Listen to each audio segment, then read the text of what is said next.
Canada Politics News. March 19, 2025. Federal Conservative leader stops in Sudbury with promises of unlocking Ring of Fire. Pierre Poilievre vowed to approve all federal permits in Ring of Fire within 6 months. The federal Conservative leader is in Sudbury today making promises, if elected, to unlock access to critical minerals in the Ring of Fire and build a new road into the remote mining camp in northwestern Ontario. The Ring of Fire could make Canada very rich. It would be life-changing for northern Ontario towns, galvanizing thousands of paychecks and modern infrastructure, Pierre Poilievre said at a news conference Wednesday.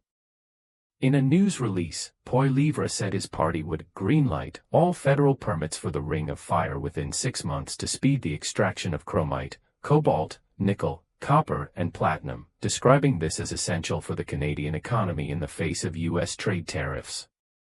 The Ring of Fire region, about 500 kilometers northeast of Thunder Bay, is said to be rich in critical minerals, but development has been slow over the past 15 years.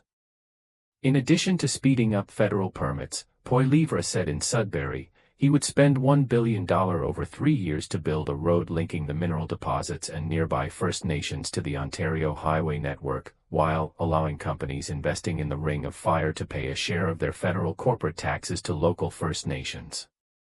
When asked whether he supports processing the extracted minerals in Sudbury, Poilievre said he absolutely does. Sudbury is the hub. It's the hub for the supplies that go into our mines, but it's also the hub where the minerals should go to be refined, upgraded, and then shipped to market all around the world, he said. Poilievre also framed his plan for the Ring of Fire as a way to reduce Canada's reliance on the United States, especially as the prospect of new U.S. trade tariffs looms. He criticized the Liberal government's economic record, arguing Canada has become weaker and more dependent on the U.S. under Liberal leadership.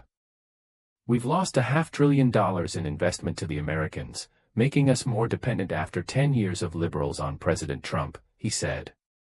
When asked about the U.S. president's recent comments that a Liberal government would be easier to negotiate with, Poilievre said that's because Liberals have made Canada weaker.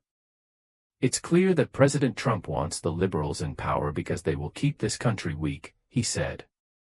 Thank you for listening.